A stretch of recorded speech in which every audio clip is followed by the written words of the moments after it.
I'm Alex Butean. I'm the CEO of WIZ Research.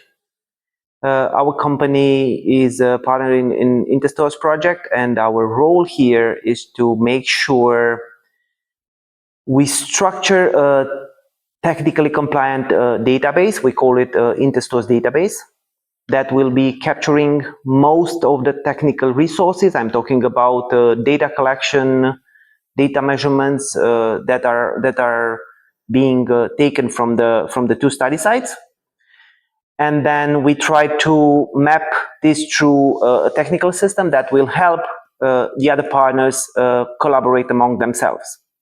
This would be our main task, and our secondary task is to make sure we understand and study the entire complexity of the project within all the work packages, and we develop an end-user software, something that simplifies a bit the complexity and is able to attract other industry partners, or actually even citizens, to make sure they understand and they can use the resources that we develop during the project.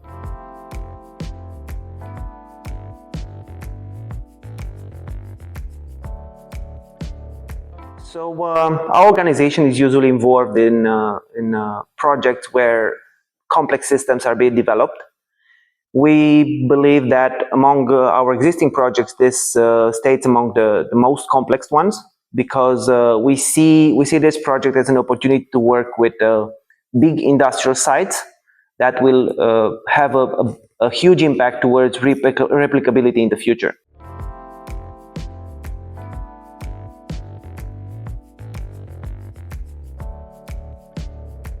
From my perspective, I think this is not a mainstream project.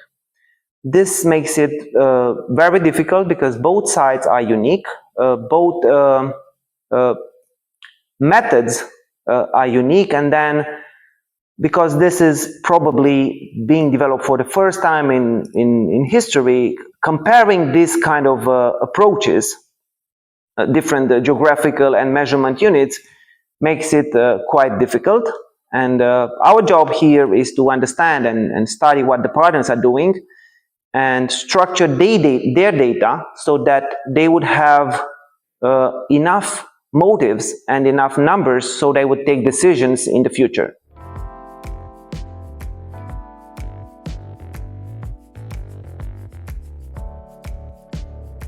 I think that Europe is facing an energy crisis, as was officially pronounced, and we've seen in the news, and I think in the next couple of years this will get worse. I think INTERSTORES has a huge chance to create some unique prototypes that could be replicated in other major European cities, and that would help reduce the burden of energy transition from traditional energy sources to something that's more innovative.